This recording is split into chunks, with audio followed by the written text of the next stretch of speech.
Bismillahirrahmanirrahim. Assalamualaikum warahmatullahi wabarakatuh. Waalaikumsalam warahmatullahi wabarakatuh, Bu. Baik, anak-anakku sekalian, sebelum kita memulai pelajaran hari ini, silahkan ketua kelas memimpin teman-temannya untuk melakukan doa bersama ya. Duduk siap. Sebelum memulai pelajaran hari ini, marilah kita berdoa sesuai dengan keyakinan dan agama kita masing-masing. Berdoa dimulai. Berdoa selesai.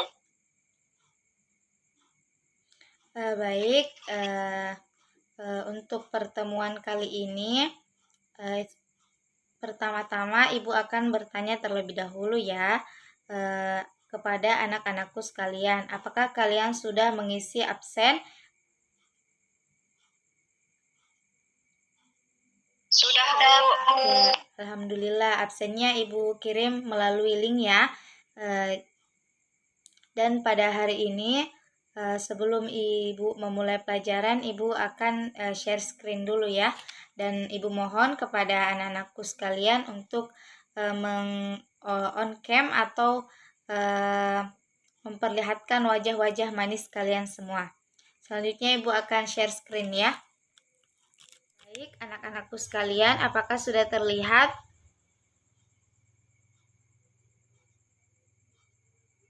Ya, Bu, sudah terlihat. Ya, baik. Selanjutnya, pertama-tama Ibu akan menjelaskan mengenai tujuan pembelajaran kita pada hari ini.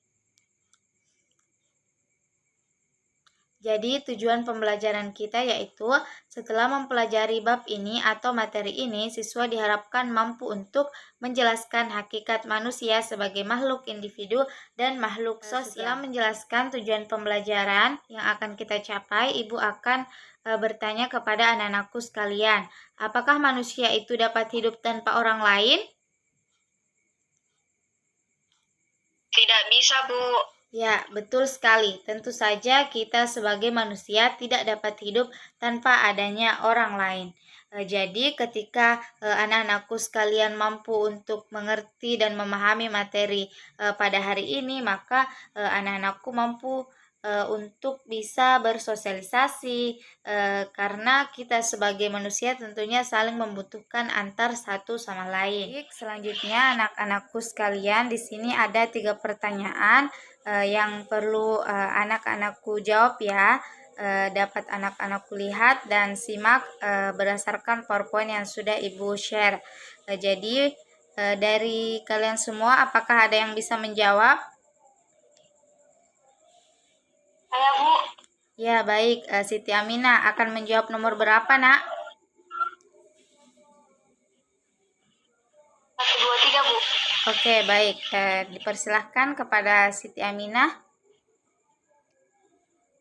Ya, baik. Terima kasih atas kesempatan yang diberikan oleh Ibu.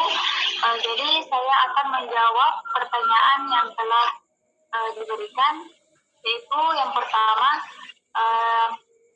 bagaimana contoh dari manusia yang bebas dalam menentukan pilihannya dan bertanggung jawab atas pilihannya?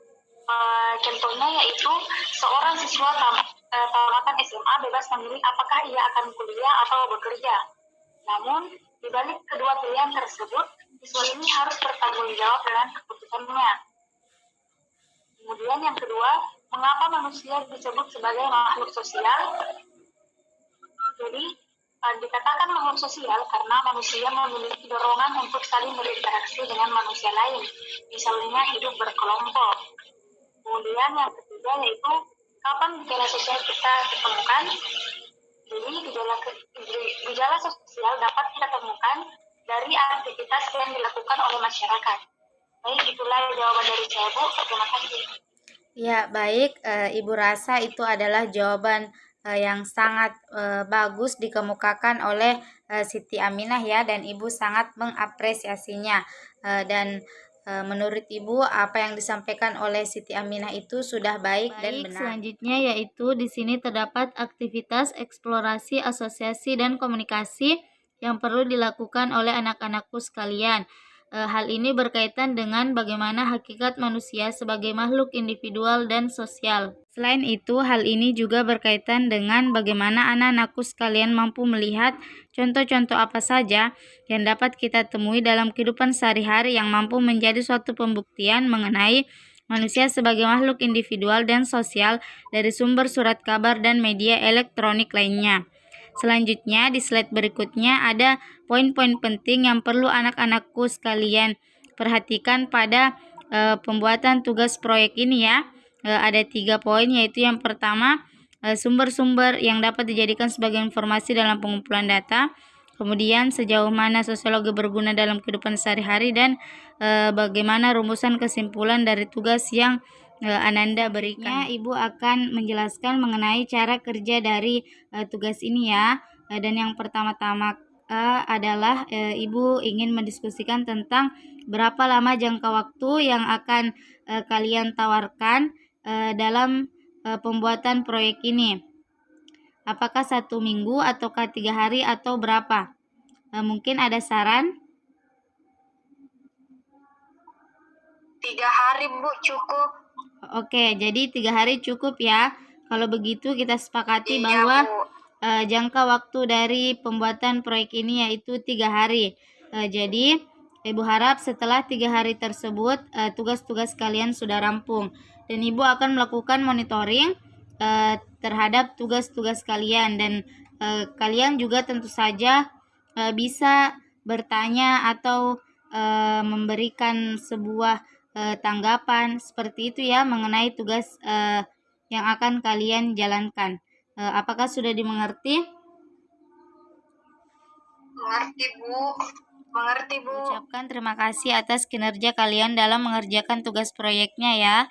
Kalian patut bangga pada diri sendiri karena mampu menyelesaikan tugas ini dengan sebaik-baik mungkin. Jadi berdasarkan tugas yang sudah Ibu berikan, hari ini kita akan melakukan refleksi.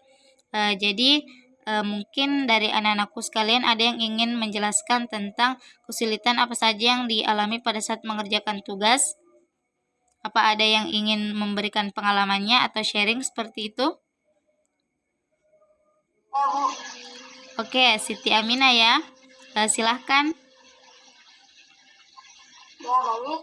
Jadi kesulitan yang saya alami selama proses pengerjaan tugas kelompok ini yaitu banyaknya teman kelompok yang agak susah untuk diajak bekerja sama. Jadi solusinya yaitu dengan kita membicarakan secara baik-baik bahwa semua harus dilakukan secara bersama-sama. Mungkin itu saja, Ibu. Ya, baik. Terima kasih Ananda Siti Aminah ya atas sharing pengalamannya. Sangat baik menurut saya dan dapat dijadikan pembelajaran untuk tugas-tugas berikutnya. Selanjutnya kita akan mendengarkan pemaparan kesimpulan dari salah satu teman kita ya, baik itu dari Suryaningsih, Nurul maupun dari Siti Aminah ya, tentang apa kesimpulan yang dapat ditarik setelah mengerjakan tugas proyek ini. Ada yang bisa? Saya, Bu. Ya, Suryaningsih, silahkan nak. Baik, terima kasih atas kesempatan yang telah diberikan, Bu.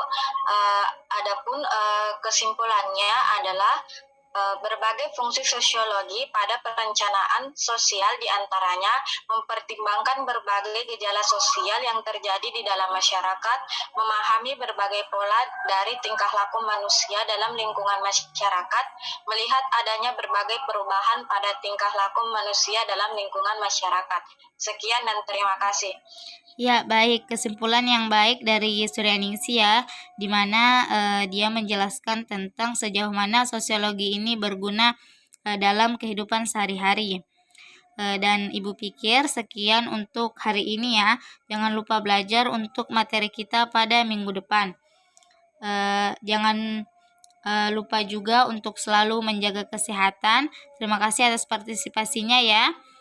Sampai jumpa dan Ibu ucapkan wassalamualaikum warahmatullahi wabarakatuh.